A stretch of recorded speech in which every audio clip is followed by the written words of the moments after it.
दोस्तों, हरतालिका तीज यह व्रत केवल एक तिथि या मुहूर्त नहीं है, बल्कि यह स्त्रियों की श्रद्धा, विश्वास और अखंड सुहाग की अमर कामना का पावन पर्व है। हरियाली तीज का व्रत तो श्रावण मास में आता है, जो सृष्टि में हरियाली और आनंद का संचार करता है। इसके बाद कजरी तीज और फिर आती है सबसे पावन हरतालिका तीज। भाद्रपद मास के शुक्ल पक्ष की तृतीया तिथि को यह व्रत मनाया जाता है। इस दिन विवाहित महिलाएं निर्जला व्रत रखकर शिव पार्वती की आराधना करती हैं। मान्यता है कि इस व्रत से उनका दाम्पत्य जीवन सुखमय होता है और पति की दीर्घायु का आशीर्वाद प्राप्त होता है। अविवाहित कन्याएं भी इस व्रत को रख सकती हैं, ताकि उन्हें मनोनुकूल, गुणवान और जीवन भर संग निभाने वाला पति मिले। पुराणों और परंपराओं में हरतालिका तीज का अत्यंत महत्व बताया गया है। वर्ष में केवल 3 तीज आती हैं: हरियाली, कजरी और हरतालिका।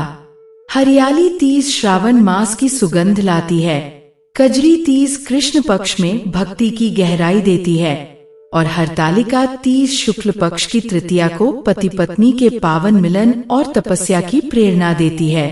दोस्तों, आगे बढ़ने से पहले आप सबसे एक छोटी सी गुजारिश है।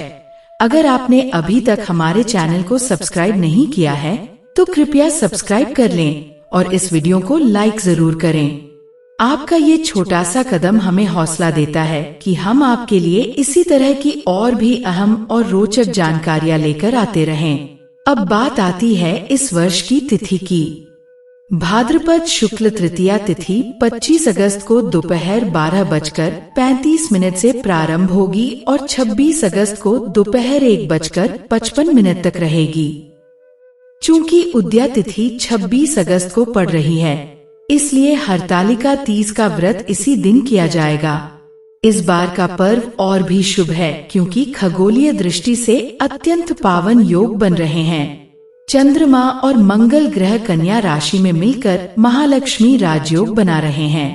साथ ही सूर्य केतु के साथ सिंह राशि में रहेंगे, जो इस दिन की महत्ता को और भी अधिक बढ़ा देते हैं। यह योग साधकों और व्रत रखने वालों के जीवन में सौभाग्य और समृद्धि का द्वार खोलने वाला है।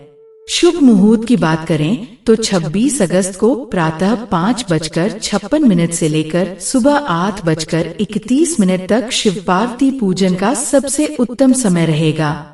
कुल 2 घंटे 35 मिनट का यह कालखंड भक्ति और आराधना से भरपूर होगा। पूजन विधि भी उतनी ही सुंदर और भावपूर्ण है। प्रातः काल स्नान करके स्वच्छ वस्त्र धारण करें और व्रत का संकल्प लें। चौकी पर भगवान शिव और माता पार्वती की प्रतिमा या चित्र स्थापित करें। शिवलिंग पर जल चढ़ाएं और भगवान को उनकी प्रिय वस्तुएं अर्पित करें। बेलपत्र, धतूरा, अक्षत, पुष्प और फल चढ़ाना विशेष फलदायी माना गया है। दिन भर उपवास और जप ध्यान करने के बाद शाम के समय प्रदोष काल में शिव पार्वती की संयुक्त पूजा करें। दीपक जलाएं, कथा का श्रवण करें और आरती करें। यह सब करते हुए मन में यह भाव रखें कि जैसे माता पार्वती ने तपस्या करके शिवजी को पति रूप में पाया, वैसे ही आपका जीवन भी प्रेम, विश्वास और सौभाग्य से भरा रहे। अगले दिन प्रातः व्रत का पारण करके उपवास पूर्ण करें। हरतालिका तीज का यह व्रत न केवल पति पत्नी के बीच के बंधन को और अधिक सुदृढ़ करता है, बल्कि यह स्त्री की शक्ति, तपस्या और समर्पण का प्रतीक भी है। इस दिन का महत्व केवल तिथि तक सीमित नहीं है। यह वह पर्व है जिसमें स्त्री का संकल्प, उसकी श्रद्धा और उसका प्रेम शिव पार्वती के दिव्य प्रेम की गवाही देता है। और अब जाते जाते आप सबसे एक बार फिर एक छोटी सी गुजारिश है।